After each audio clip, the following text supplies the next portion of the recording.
Good morning. Today I want to talk about marijuana, specifically where you can and cannot smoke it. Missouri voters in November voted to make legal the sale of recreational marijuana to anyone over the age of 21. And by all measures, it would appear to be a popular move. In February, the first month that recreational marijuana was offered, the sales in Missouri were over $103 million. And as more people partake of marijuana smoking, the county is working to update its Clean Air Code, which was put into place primarily to regulate where people could smoke tobacco. The revised code and language will address smoking marijuana. Proposed changes to the Clean Air Code before the County Council will be processed and discussed, but we're a few weeks away from any sort of final legislation. The Council last night, however, did approve changes to zoning on where marijuana could be sold through dispensaries. And language in the zoning laws currently only address medical marijuana. It's important that the Clean Air Code be revised to address smoking marijuana. According to the Centers for Disease Control and Prevention, marijuana smoke contains a lot of the same cancer-causing agents that is present in tobacco. And in some cases, there's even higher amounts in marijuana smoke. Secondhand marijuana smoke also contains THC, which is the compound in the plant which is responsible for the psychoactive effects of marijuana. And this is especially concerning to children and those who are pregnant. Research also reveals that marijuana use during adolescence can lead to problems with neurodevelopment, with memory, motivation, and attention. And that's why our Department of Public Health wants to regulate marijuana smoke and products similarly to how it regulates tobacco. One of the biggest proposed changes in the county's Clean Air Code is prohibiting smoking both tobacco and marijuana in county-run parks where people gather. That means shelters, playgrounds, ball fields, and trails. Currently, you can smoke tobacco in outdoor areas of our county parks.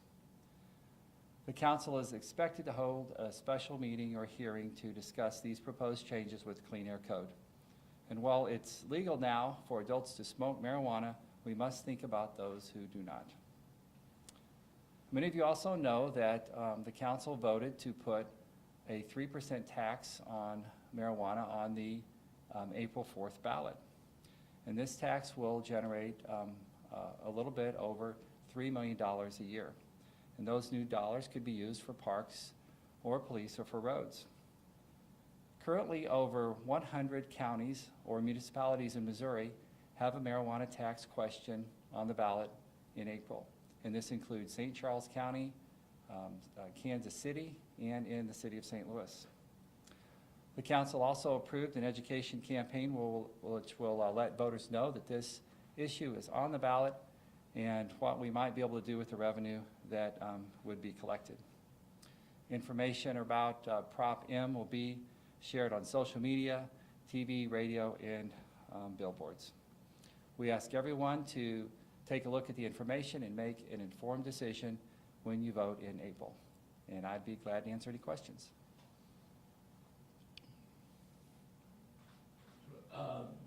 The original bill asked for $150,000 for the educational campaign. A week later, it was amended to $300,000. Can you describe the process? Councilman Harder said that he, and Chairman Webb met and decided that it would be $300,000 as opposed to $150,000. So every week, the chair and the vice chair of the council meet with me and we walk through the agenda, talk about the issues on the agenda, and talk about what would likely move forward and what they still have questions about. And during that conversation, the question was raised about the appropriation for this education campaign and whether or not it would be possible to appropriate more funds. And so we discussed that possibility at that meeting. And then when it came up for a vote on the council, someone made the motion to increase it, I don't remember who, and the council voted, and at the council meeting decided to increase it to $300,000. Was there any conversations with elasticity between the time 150,000 was introduced and the 300,000 was then, it was amended to 300,000? I didn't have any conversations with elasticity, but there could have been conversations with someone else, I don't know. With members of your staff possibly? Anything is within the realm of possibility in the way of conversations that I wasn't a party to. Why do you think the educational campaign is necessary? I think it's important, and we see this a lot with local governments. When a tax question is before the voters, I think it's important to let the voters know what it's about, what the tax is for, and in this case, this is a tax on the purchase of recreational marijuana or marijuana in St. Louis County, and what that tax might be spent for. You mentioned it's about $3 million that'll be raised. It's obviously not enough to handle all of the county's financial woes, but how could that money be used to maybe stabilize the budget a little bit? Well, we have had an ongoing gap between revenues and expenditures in St. Louis County for about 15 years. And that was patched partially with Prop P for public safety in 2016. And that helped us a great deal. Our expenses in St. Louis County continue to go up. Health insurance goes up, wages go up, the cost of asphalt and cement goes up. And at some point, we need new revenue to keep up with the expectations of the great services that St. Louis County provides. And this tax is on all dispensaries in St. Louis County, not just in unincorporated St. Louis County? Yeah, this has been a question, is whether or not the tax is for dispensaries in unincorporated areas or all of St. Louis County. And this question has been addressed by the Missouri Department of Revenue. All counties in Missouri are interested in this.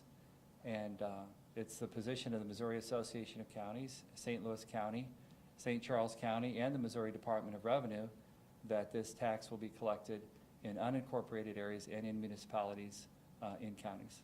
Going back to the announcement about trying to curtail smoking marijuana in parks, would that apply to edibles as well, or just smoking? No, this restriction is for smoke because of the impact of secondhand smoke. Regulations around edibles would be impacted by cannabis cafes and places where marijuana could be consumed in St. Louis County, and we'll be talking about that as well. And do you know yet what the consequences would be for smoking marijuana in a public gathering? Well, we'll have to go back and look at the ordinance. I don't know off the top of my head. Generally, we just ask people to put out their cigarette, and most people will do that when they're reminded that we don't allow that here, and we ask them to stop. And that usually works well for most people in the civilized world.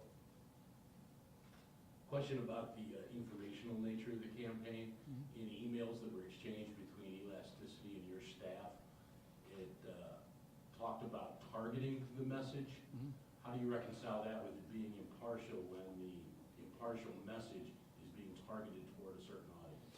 Yeah, so the question is about targeting and informational campaigns, and I would just have to refer you back to the county counselor's office and Elasticity. I don't know the details of that email or the conversations or the intent. We all are aware that there are limitations on how public funds can be spent on educational campaigns, and we're working very hard to follow those restrictions. Has the county counselor given an opinion on this yet? I don't, opinion on what? When you refer to the county counselor's office, I was asking for a reconciliation between a targeted message and a Oh, impartial okay. message. So your question is about how do we operate an educational campaign? We do the same thing that local governments do across the state and across our region. When there's a question on the ballot and we think that voters need an explanation of what that question is and what the funds will be used for, then we try to help with that, help them understand it. But we are aware of the rules around educational campaigns. We've gotten guidance from our county counselor's office, and we're following that guidance. So if we contacted the county counselor's office, there is an opinion that explains on how this message being targeted to specific listeners to radio stations and television stations and targeting that message, how that is also an impartial message? So, Joe, I don't think our county counselor's office would necessarily share with you their legal opinions, but I can tell you that we are working very hard to make sure that we follow the rules in everything we do in county government, including the rules on how funds can be spent on an educational campaign. The county council won't give the opinion that's basically the underpinning for the campaign. You know, I don't think the county counselor's office is going to start distributing their legal opinions to the general public. That's not how we do things. But we're very confident with our position, and as things go in public discourse and debate, people take different sides. People express their opinions, and people have attorneys who advocate for different positions, and then we work those things out. Do you think that this initiative may be easier to sell to St. Louis County voters because you only pay if you purchase marijuana? Yeah, so the question is about the tax and who it impacts, and the tax is on the sale of marijuana in St. Louis County. It's a 3% tax, and if you don't buy marijuana, then you won't pay the tax. Does the county councilor's office or anyone figure if the way you described it, and not just your county but other counties, that the most expensive places then to buy marijuana, recreational marijuana, would be in incorporated areas of St. Louis County, giving dispensaries in unincorporated county an advantage, since they wouldn't have a municipal tax and a county tax. They would just have the county tax. All the municipalities that pass one are also going to have a county tax. Any envisioning of a lawsuit from municipalities saying that you're basically stacking taxes on? Well, Joe, there's a lot in that question, and I'll try and unpack it and hit all parts of it, and you can follow up if I miss anything.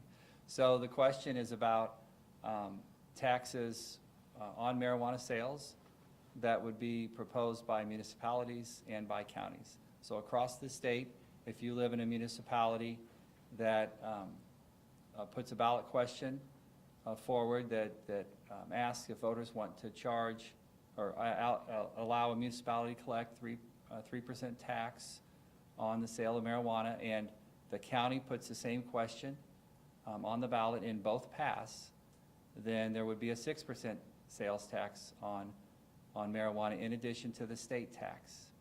And if you live in an unincorporated area where there is no municipality and there's no municipality to charge a 3% tax, then that tax wouldn't be collected, and the only tax that would be available would be the county tax.